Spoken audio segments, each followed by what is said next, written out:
आप दहशत गर्दों और पाकिस्तान में जो है वो चॉइस कर लें, या उनको रख लें या फिर पाकिस्तान को। तो अब यही फैसला है कि किसी भी दहशत गर्दी का जो है वो मुंह तोड़ जवाब जिस तरह से दिया गया है वैसे दिया जाए। मामला ये है कि किसी भी जमात के ऊपर, वो सियासी जमात हो या मजहबी जमात हो, पाकिस्तान मुस्लिम लीग नून की ये पॉलिसी नहीं रही कि हम सियासी जमातों के ऊपर जो है वो पाबंदी लगाएं।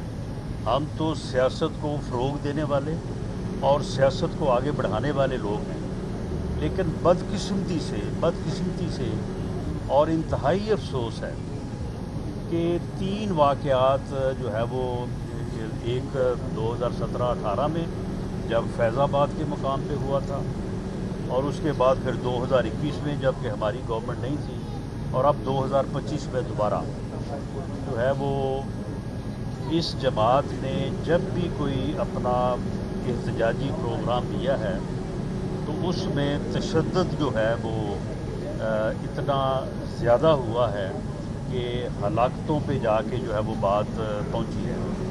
तो इसलिए जहाँ तक पाबंदी का तल्लक है, उसके लिए तो प्रीमा फेसी एविडेंस जो है वो मौजूद है। पंजाब हुकूमत ने रिकमेंड कर दिया है केस, अब इसके ऊपर फेडरल कैबिनेट ने फैसला करना है। मैं प्री जज नहीं कर सकता, ना ही मैं कोई कैबिनेट के मुतल्लक आज ये कह सकता हूँ कि कैबिनेट क्या फ़ैसला करेगी, लेकिन एविडेंस मौजूद है और इसके ऊपर फेडरल कैबिनेट जो है वो जो फ़ैसला करेगी, अगर पंजाब गवर्नमेंट की रिकमेंडेशन जो है वो अप्रूव होती हैं तो फिर ये केस जो है वो जो उसका आईनी तरीक़ाकार है उसके मुताबिक आगे बढ़े।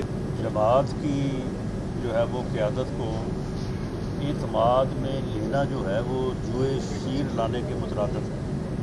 आप मुझे बताएं कि 2021 में जब इसी मजहबी जमात ने जो है वो एहतजाज किया था तो उस वक्त उनका क्या स्टांस था बतौर वज़ीर आज़म, और आज उन्होंने जो है वो क्या बयान दिया है।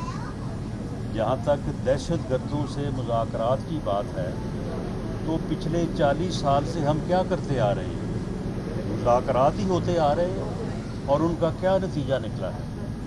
और अब भी हमने कब ये कहा है कि हम मुज़ाकरात के लिए या बात करने के लिए तैयार नहीं हैं, लेकिन हमारा ये फ़ैसला है कि दहशत गर्दी जो है वो किसी तौर पे भी बर्दाश्त नहीं होगी। एक तरफ वो हमारे लोगों को शहीद करें, हमारे अफसरों, हमारे जवानों और लॉ एनफोर्सिंग एजेंसीज़ के लोगों के ऊपर हमले करें, उन्हें ज़ख्मी करें, उन्हें शहीद करें, और दूसरी तरफ जो कहेंगे जी आए हमारे साथ मुज़ाकरात करें, ये नहीं हो सकता।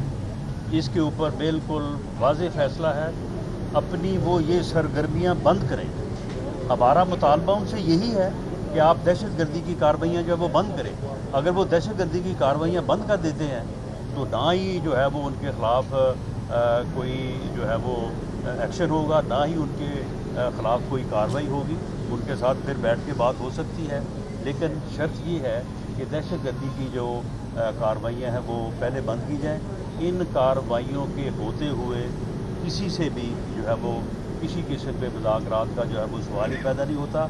जहाँ तक उसकी मुंतखब क़यादत का मामला है तो वो मुंतखब क़यादत जो है उसने मुंतखब होने के बाद जो गुफ्तगू की है, तो आप मुझे बताएं कि उसके बाद उनको फिर एतमाद में किस तरह से लिया जा सकता है। जो बंदा कहता है कि मैं फ़लाँ इश्क में जो है वो मारा जाऊँगा, तो जिनका आगाज़ ही जो है वो मारे जाने से शुरू होता है, तो उनके साथ किस किस्म की जो है वो बात हो सकती है। ये एक कल्ट है और ये एक ऐसा टोला है कि जो मुल्क में इंतशार चाहता है, मुल्क में अफरा तफरी चाहता है, मुल्क में अनारकी चाहता है। अनारकी और अफरा तफरी की हर कोशिश को जो वो इंडोर्स करते हैं। जिस तरफ से भी रियासत के ऊपर किसी किस्म का कोई वार होता है वो उसको इंडोर्स करते हैं। ये रवैया उनका गलत है। उन्हें रियासत के साथ खड़ा होना चाहिए, उन्हें पाकिस्तान के साथ खड़ा होना चाहिए। अगर वो ऐसा करेंगे तो फिर उनके लिए भी शायद वो रास्ता निकल आए और उनके साथ भी बैठ के बात हो सके। ہم تو خیر تیار ہیں بات کرنے کے لیے اس سے انکاری بھی وہ خود ہی ہیں. اچھا رانا صاحب یہ بتائیے کہ ہمیشہ پاکستان میں 2 تھیوریاں چلی ہیں، گڈ طالبان، بیڈ طالبان. اس وقت گڈ کا کوئی فیکٹر باقی ہے یا سارے بیڈ ہو گئے؟ نہیں، یہ تھیوری پوری طرح سے ناکام ہو چکی ہے. کوئی گڈ بیڈ والی بات نہیں ہے، یا کوئی دہشت گرد ہے یا نہیں ہے. جو لا ابائڈنگ ہے وہ ملک کے اندر ہو، ملک کے باہر ہو، وہ ہمارا ہمسایہ ہو، اس کے ساتھ پاکستان جو ہے وہ بیٹھ کے بات کرنے کو، معاملات کو ریزالو کرنے کو جو ہے وہ تیار ہے. لیکن اگر کسی کا جو ہے وہ نظریہ تشدد ہے، دہشت گردی ہے، ریاست کی مخالفت ہے، تو اس کے ساتھ جو ہے وہ ایسی بات نہیں ہے.